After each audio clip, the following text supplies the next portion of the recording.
life and more blessings. Rise up and give thanks and stop stressing.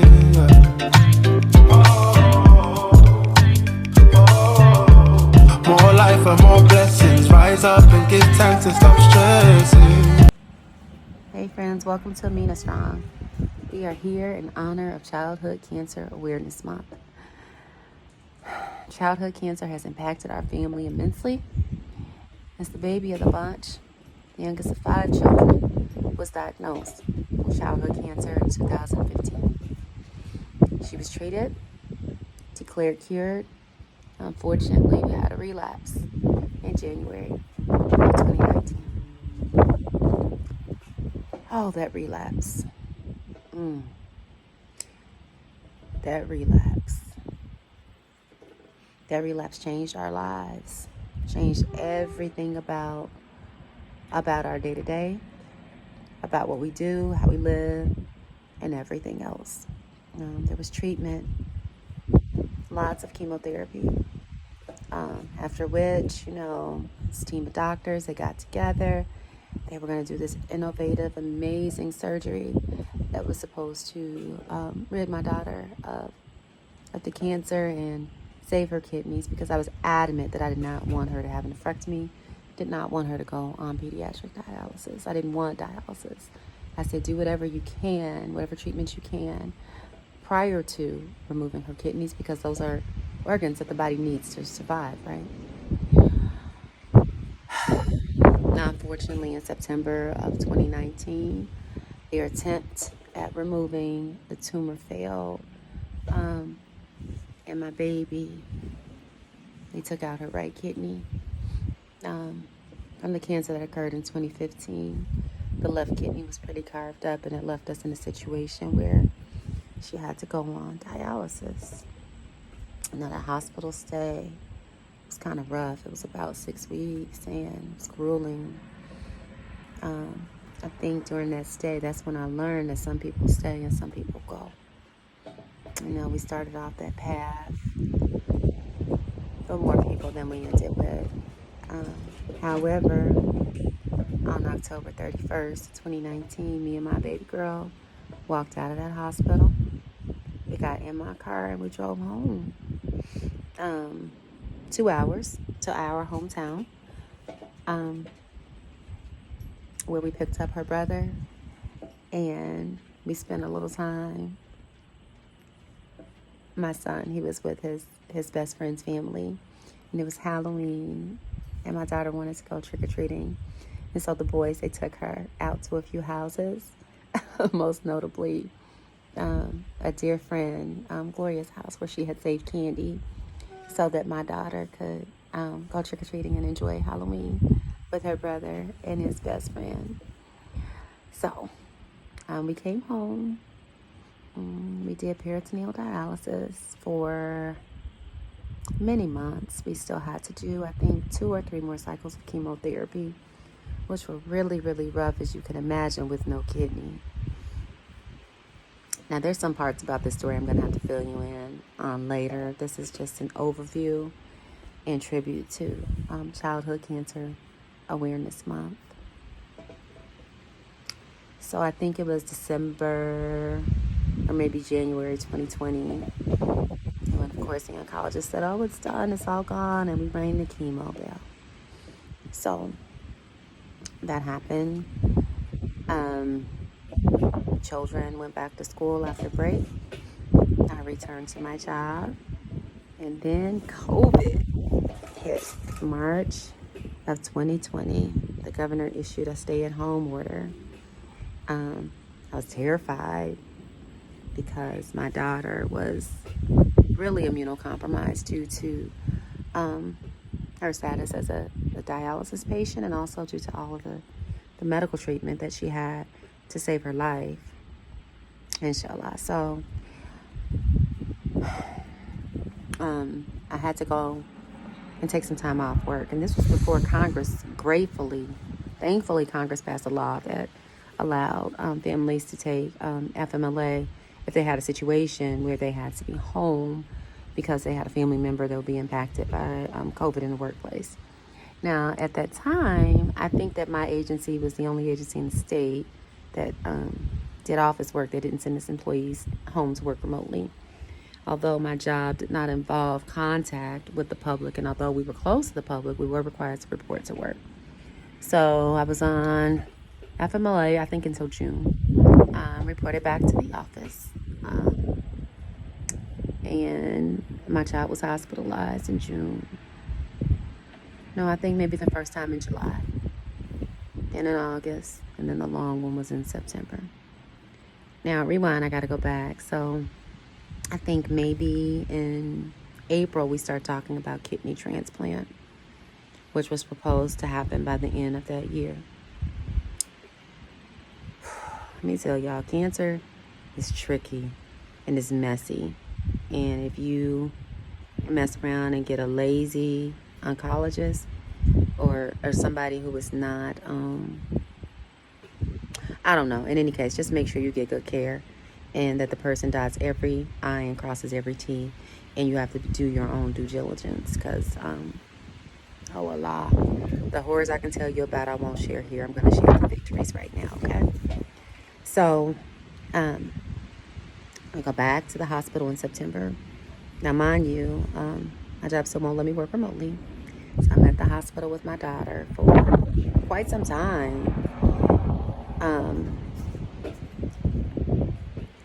Where the beginning of another medical disaster was brewing.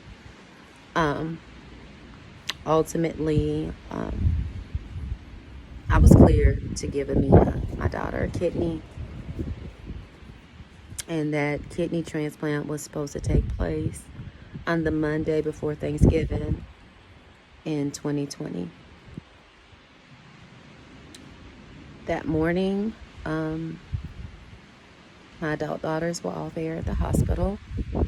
One was with me. Another adult daughter, a goddaughter, was with my daughter.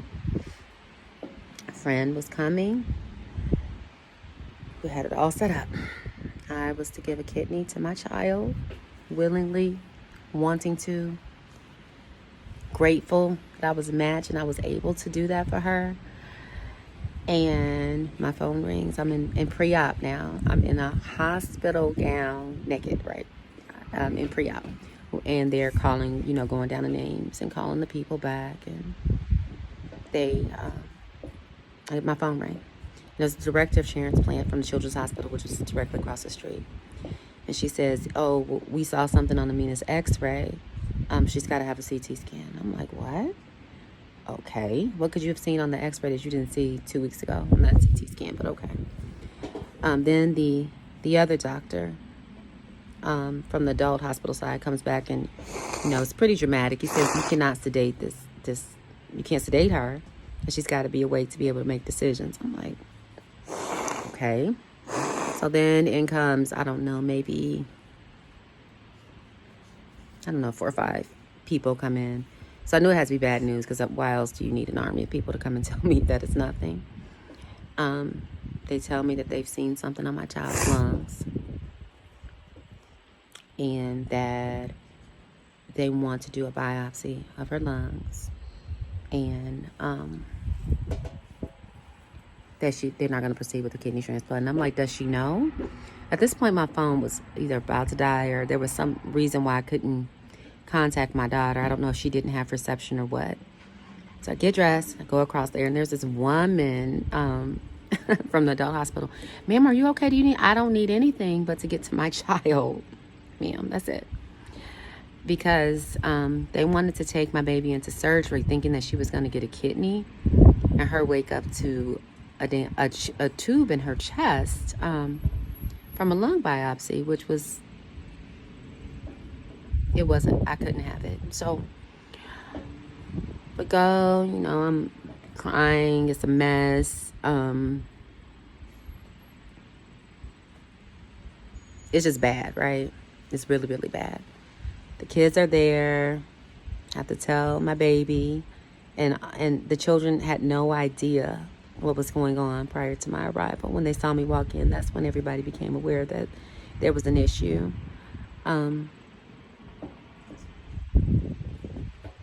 Ultimately, my daughter did not receive my kidney on that day. Instead, she began the first of a series of very long, painful treatments to treat this Wilms tumor, which was metastasized. So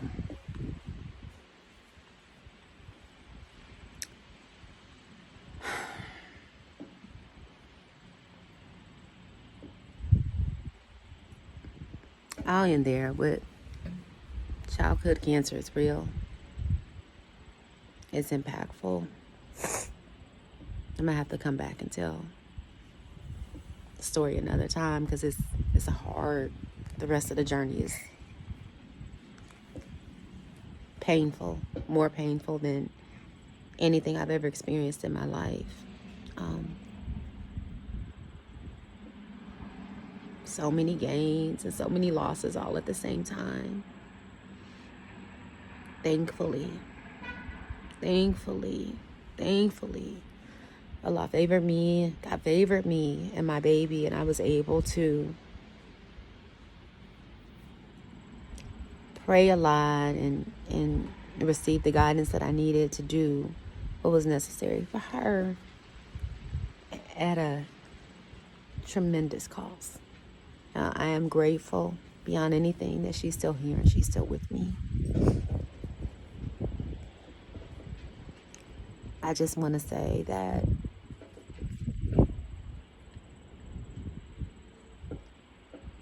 it's real, it's messy, it's painful, it impacts your life, your family. It changes everything. It's the hardest thing I've ever had to do.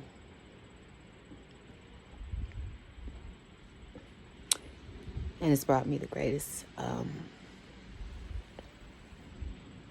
don't know, it's just, thank God she's still with me, right? That's all I can do. I'll leave you a little video that shows a little bit about her journey.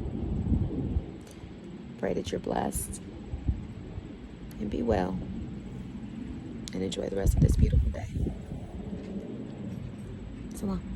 Something inside so strong. I know that I can make it, though you're doing me wrong, so wrong. You thought that my pride was gone. Oh no, something inside so strong. Oh, something inside so strong.